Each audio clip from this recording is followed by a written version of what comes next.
श्री राधे। जो कृपा की होती न आदत तुम्हारी, तो सुनी ही रहती अदालत तुम्हारी। आइए आज हम कृपामयी करुणामयी सरकार श्रीमती राधा रानी एवं श्याम सुंदर के चरणों में कोटि कोटि प्रणाम करते हुए एकादशी की कथा भी श्रवण करते हैं और भागवत पे जहाँ पे हमारी चर्चा अधूरी है वहाँ पे हम उसको भी पूरा करते हैं। कल रात को देर रात तक मैं कुछ शास्त्र पढ़ रही थी, बहुत लेट हो गया मुझे। तो भगवान श्री कृष्ण के लीलाओं के विषय में कुछ था बहुत ही गंभीर, उसके भी विषय आज हम चर्चा करेंगे। आइए हम पहले एकादशी की कथा सुन लेते हैं और फिर हम लोग चलते हैं भागवत महापुराण की ओर और एक सुंदर प्रसंग भी सुनते हैं ठाकुर जी के लीला का। वैसे ठाकुर जी की जो लीला है वो पूरी तरह से माधुर्य से भरी हुई है और ठाकुर जी की लीला में 4 प्रकार की माधुरी होती है। रूप माधुरी, गुण माधुरी, लीला माधुरी। ठाकुर जी की हर लीला में माधुर्य रस भरा हुआ है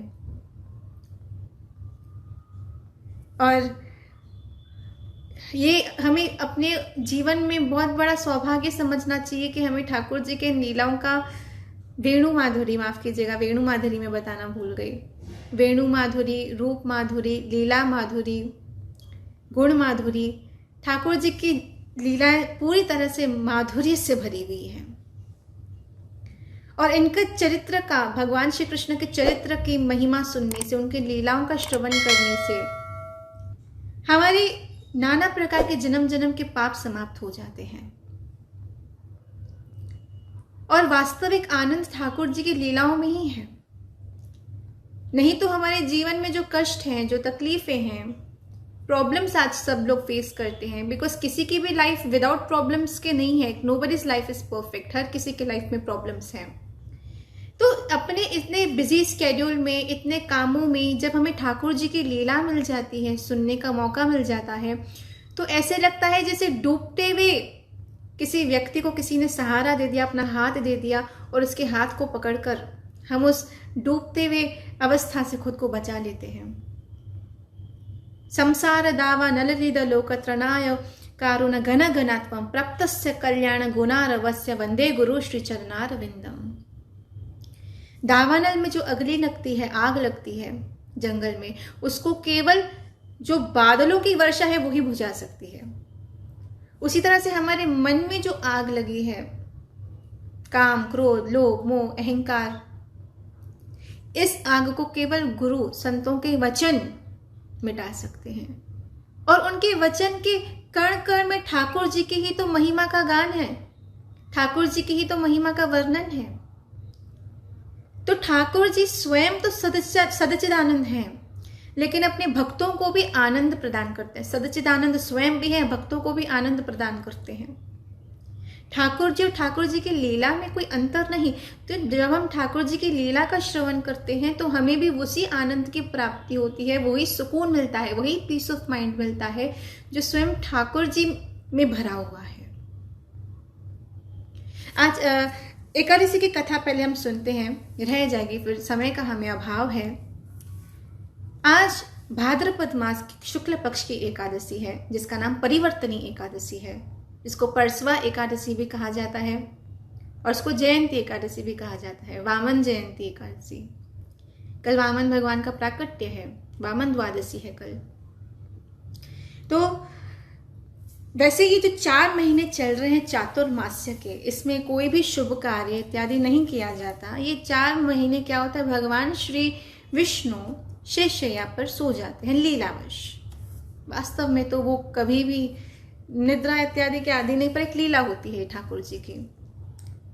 तो 4 महीने का चातुर्मास्य होता है। जब 2 महीने पूर्ण होने होते हैं तो भगवान श्री विष्णु करवट बदलते हैं, परिवर्तन करते हैं, अपनी करवट बदलते हैं, इसलिए इसको कहा जाता है परिवर्तनी एकादशी।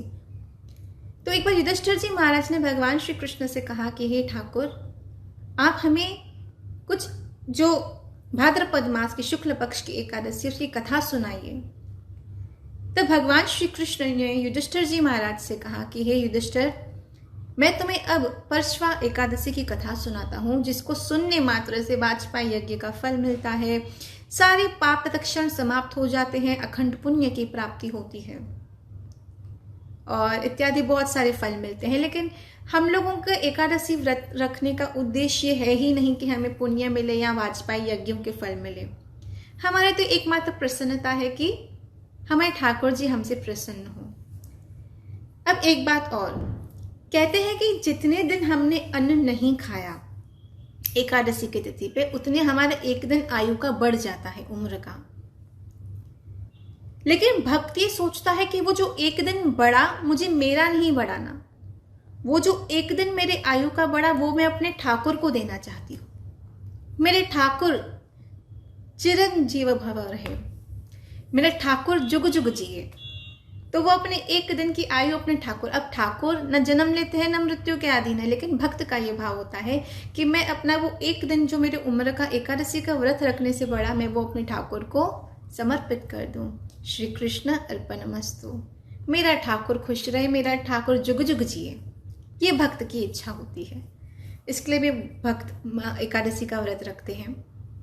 और साइंटिफिकली तो इट्स प्रूवन कि Ekadashi is beneficial for health, because it helps, मतलब साइंटिफिकली प्रूवन है कि एकादशी सेहत के लिए अच्छी है, क्योंकि एकादशी के व्रत से क्या होता है, हमारे बॉडी में दो सेल्स होते हैं, दो प्रकार के cells, good cells and bad cells, if I may say in simple language में कहूँ तो जब हमारे शरीर को भोजन नहीं मिलता एक दिन, तो हमारे जो गुड सेल्स हैं वो बैड सेल्स को खाने लगते हैं। और बैड सेल्स, अगर मैं सिंपल लैंग्वेज में समझा रही हूँ, वो सेल्स हैं जो बॉडी में कैंसर उत्पन्न करते हैं, कैंसर इत्यादि दूसरी बीमारियां।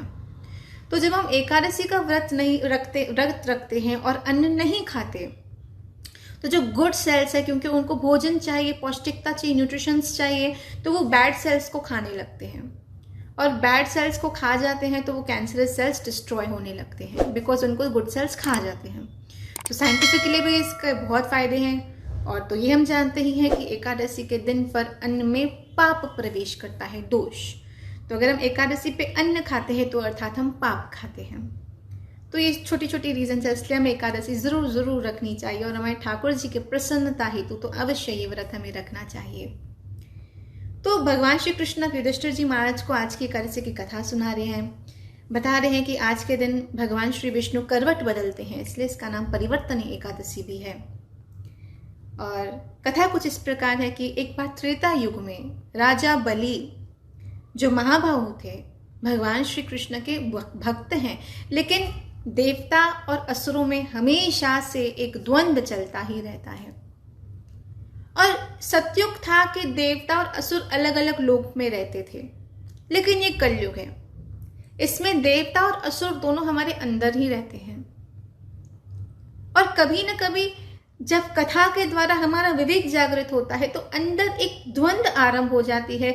जब हमारे विवेक की आवाज हमारे मन की आवाज की, मन की चंचलता को दबाने लगती है, उस समय अपने आप से एक युद्ध होने लगता है।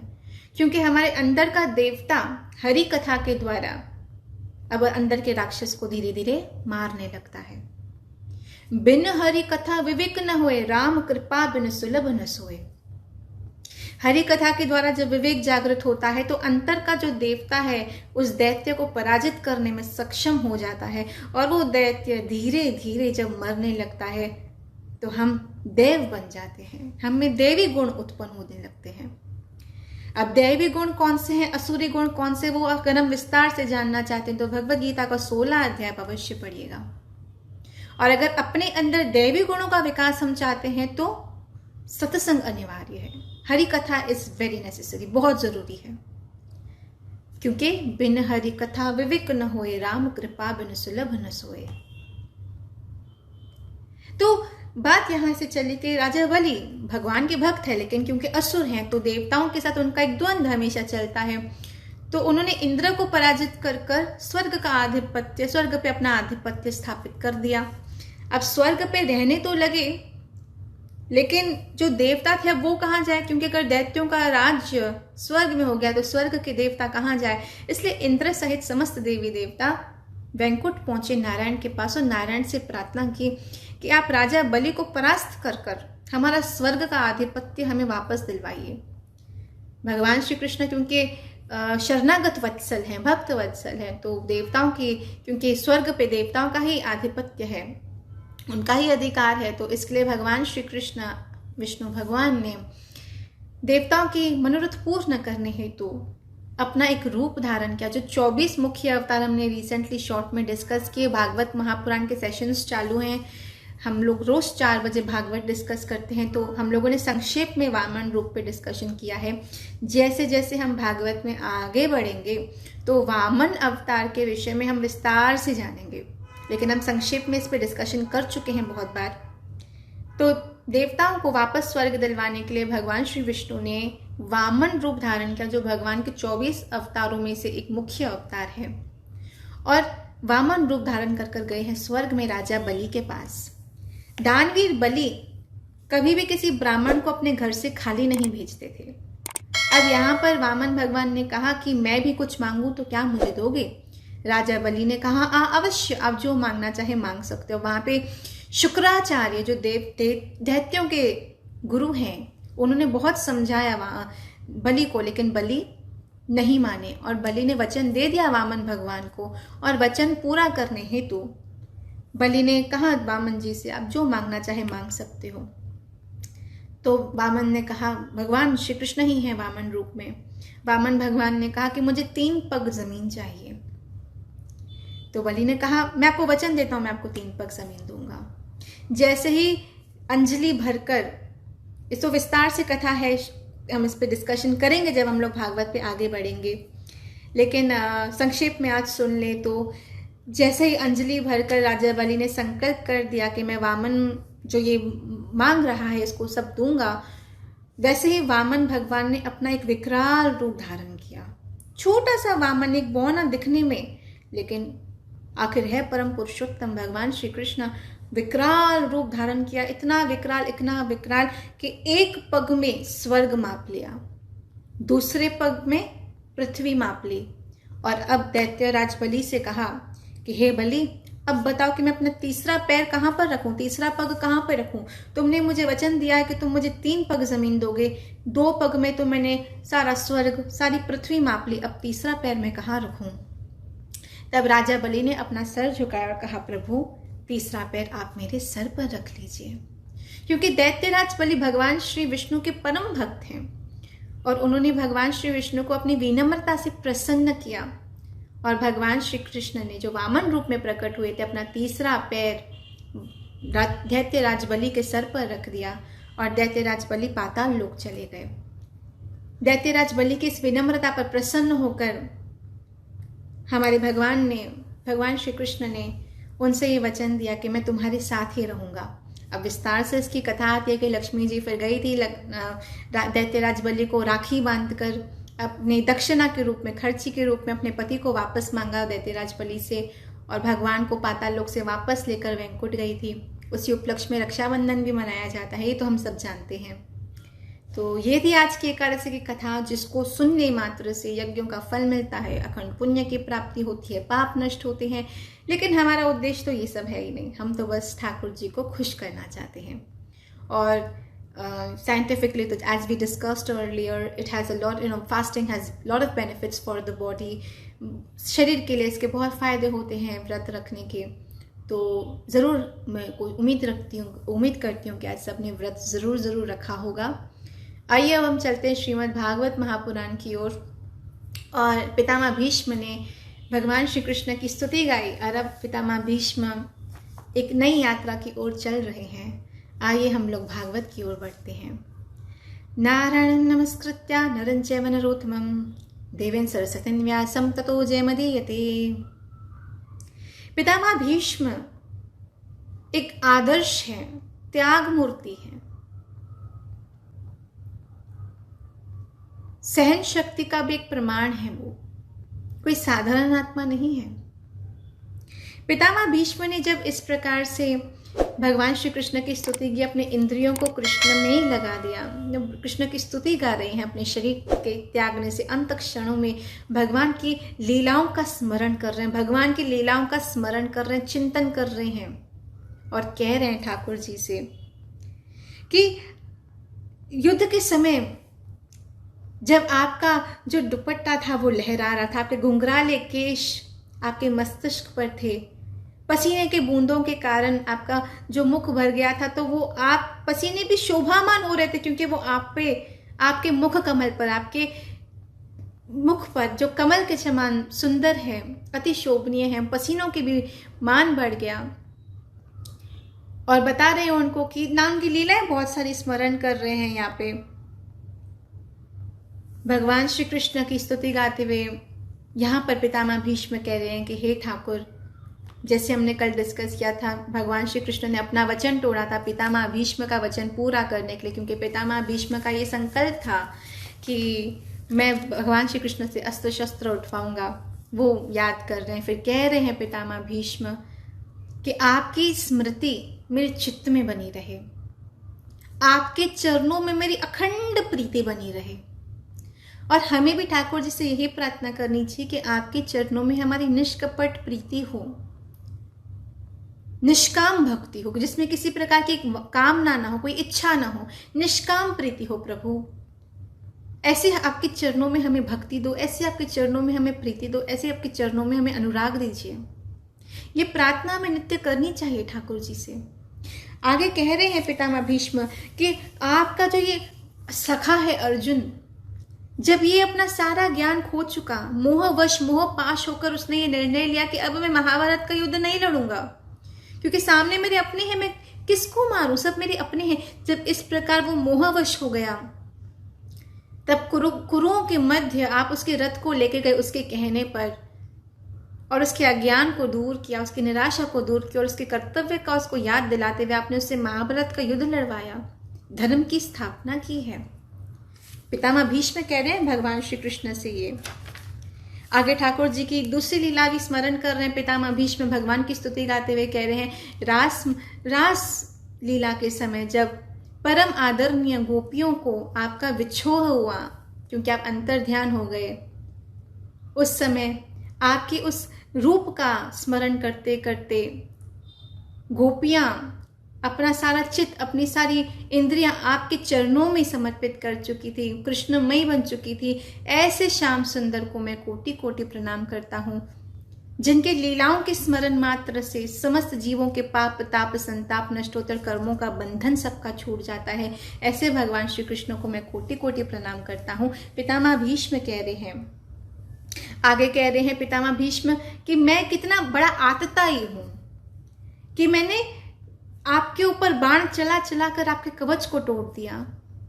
मैं कैसा बड़ा दुर्भागी हूं, मुझे अवश्य दंड मिलना चाहिए उस कार्य हेतु कि मैंने आपको कष्ट देने की चेष्टा की।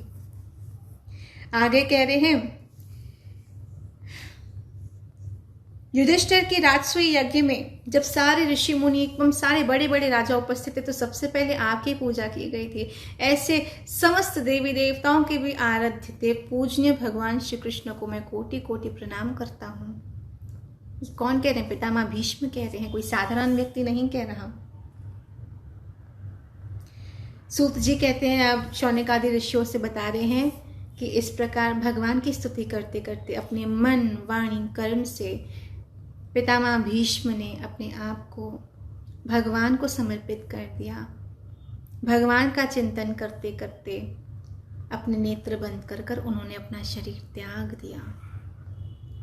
और उत्तरायण की ये तिथि है जब पितामह भीष्म ने भगवान का चिंतन कर, भगवान की स्तुति गाकर अपने अंत समय में यही प्रार्थना की कि प्रभु मुझे आपका संग प्राप्त हो, मुझे आपके चरणों में प्रीति प्राप्त हो। आप ही परब्रह्म परमेश्वर परमात्मा स्वयं है, आप ही हैं जिसके अधीन सारी सृष्टि है, आप ही हैं जिसके अधीन समस्त देवी देवता है। आपके चरणों में मेरी भक्ति हो, आपके चरणों में मेरी प्रीति हो, आपके चरणों में मेरा अनुराग हो। इस प्रकार प्रार्थना करते करते भगवान की स्तुति गाते गाते पितामह भीष्म ने अपना शरीर त्याग दिया। यहाँ पर सभी उसी प्रकार मौन हो गए जब पितामह भीष्म का शरीर छूटा। जिस प्रकार संध्या होने पर सारे पक्षी शांत हो जाते हैं, सबको शोकमग्न हो गए, क्योंकि पितामह भीष्म सबके आदरणीय हैं। हमारा ये प्रयास होना चाहिए कि जब हमारा शरीर छूटे तो अंत समय हमें भी गोविंद का स्मरण हो, यही तो हमारी भक्ति के वास्ते परीक्षा होगी, क्योंकि गीता में कृष्ण स्वयं कहते अंत काले च मां में व स्मरण मुक्त्वा कलेवरम, अंत समय जो ठाकुर जी का चिंतन करेगा वही ठाकुर जी को पाएगा।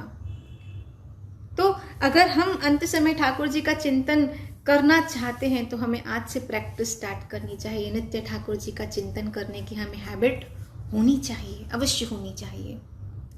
आगे कह रहे हैं सूत गोस्वामी के, तब युधिष्ठिर जी महाराज ने अपने भाइयों सहित पितामह भीष्म के देह की अंतरिष्ट क्रियाएं की, पितामह भीष्म के अंतिम संस्कार किए गए और भगवान श्री कृष्ण को लेकर युधिष्ठिर एवं सारे पांडव एवं जो भी ऋषि मुनि उपस्थित थे हस्तिनापुर वापस पहुंचे हैं।